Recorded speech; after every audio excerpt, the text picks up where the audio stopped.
الحمد لله وحده والصلاة والسلام على من لا نبي بعده. أهلا بكم متابعين الكرام، متابعين قناتي قناة لمسة.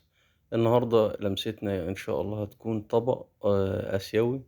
إن شاء الله أتمنى ينال إعجابكم وأكون قدمت لكم حاجة جديدة. هي كوسة استفض محشية بيض. طبعا الكوسة زي ما حضراتكم شايفين هي مغسولة ومتنضفة. بعد ما نغسلها الأول بعد كده بنجرحها بالسكينة مشرشرة. وبعد ما نجرحها بنيجي نغسلها بمية عشان لو فيها رمل أو حاجة تنزل يعني.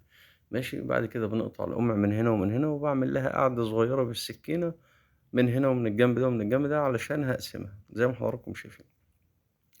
وبعد كده هقسمها نصين وبعد كده أفرغ القلب بتاعها زي ما حضراتكم هتشوفوا كده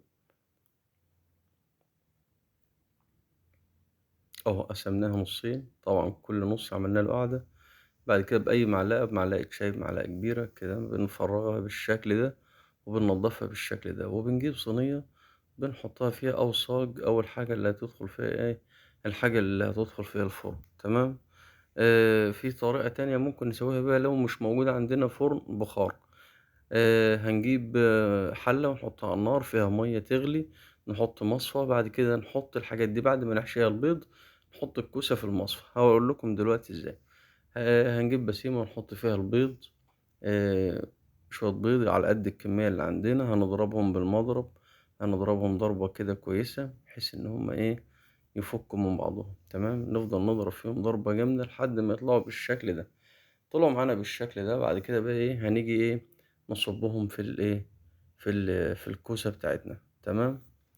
زي ما قلت لحضراتكم إن أنا دلوقتي هسويهم إن شاء الله في الفرن اللي هو فرن بخار. طيب مش متوفر فرن بخار.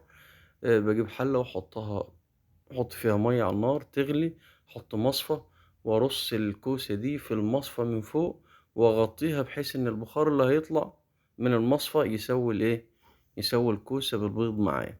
تمام. صبينا البيض، كل كمية البيض بالشكل ده. هندخلها الفرن بقى اللي هو البخار. أول حاجة نغطيها بلاستيك الأول، بعد كده بعد ما نغطيها البلاستيك هنحطها في الفرن البخار. ماشي، على حسب ما تستوي، ممكن نص ساعة على حسب الفرن أو الحاجة أو البخار اللي هيسوي فيه عندنا. تمام. كده كده البيض مش بياخد وقت كتير، مش والكوسة مش هتاخد وقت كتير.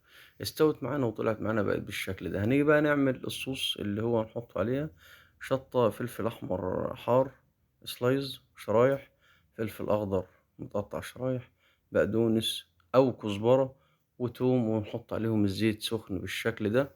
تمام، بحيث إن هو يخليهم يتبالوا شوية. تمام. وبعد كده بنيجي نحط الفيش صوص. الفيش صوص ده اللي هو بديل الملح عند الآسيويين عند بلاد الشرق الأقصى.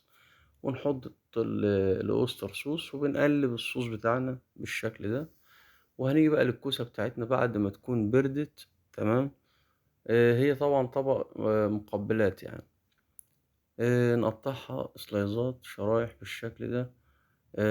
ونكون يعني ما نقساش، ما ندوسش جامد بحيث ان البيض ما ندوسش جامد واحنا بنقطع علشان البيض ما يطلعش منها ويفضل خليه عشان يفضل ماسك فيها.